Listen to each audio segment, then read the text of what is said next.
अऊज़ु बिल्लाहि मिनश्शैतानिर्रजीम बिस्मिल्लाहिर्रहमानिर्रहीम। शुरू करती हूँ अल्लाह पाक के नाम से जो बड़ा मेहरबान और निहायत रहम करने वाला है।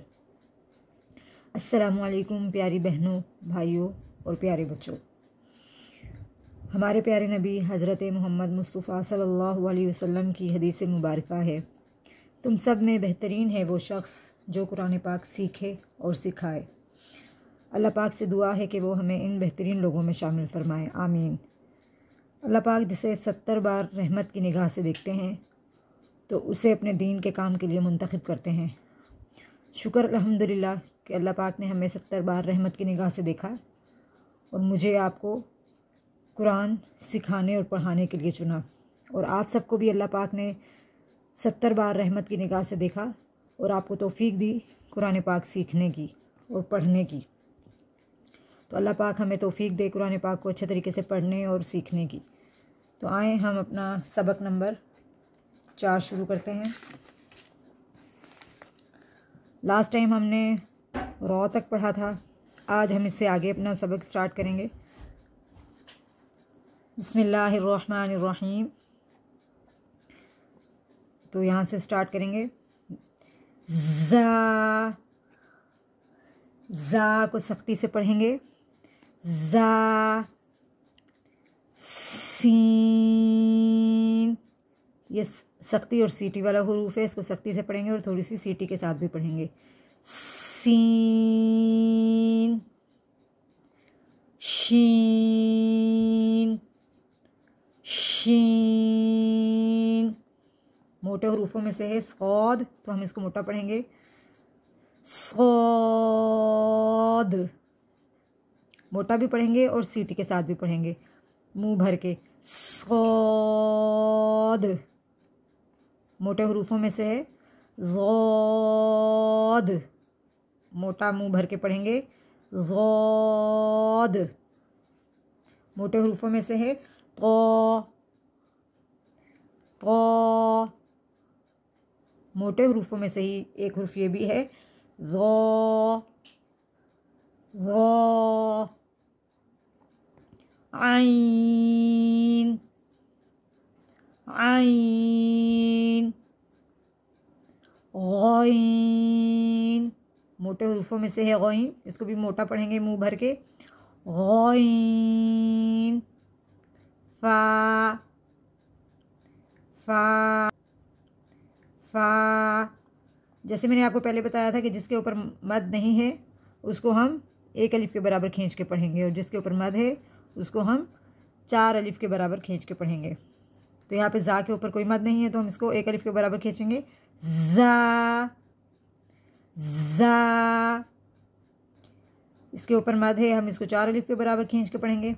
सीन, सीन, शीन के ऊपर भी मद है, हम इसको 4 अलिफ के बराबर खींच के पढ़ेंगे। शीन, इसको नरमी से अदा करेंगे। शीन, थोड़े से इस तरह की जैसे शोर की आवाज़ भी आएगी। शीन, सौद पे भी मद है, हम इसको भी 4 अलिफ के बराबर खींच के पढ़ेंगे। सौद, सौद, इसी तरह ज़ौद को ज़ौद, ज़ौद। तो के ऊपर कोई मद नहीं है, हम इसको एक अलिफ के बराबर खींच के पढ़ेंगे। तो, तो, ज़ो, ज़ो। आइन के ऊपर मद है, हम इसको 4 अलिफ के बराबर खींच के पढ़ेंगे। आइन, आइन। गौइन को मोटा मुंह भर के पढ़ना है, 4 अलिफ के बराबर खींच के। गौइन, गौइन। फा के ऊपर कोई मद नहीं है, फा को हम एक अलिफ के बराबर खींच के पढ़ेंगे। फा, नरमी के साथ। फा, दोबारा पढ़ लेते हैं एक दफ़ा। ज़ा, सीन, शीन, सौद, ज़ाद क़ा ज़ा आइन ग़ाइन फ़ा फ़ा।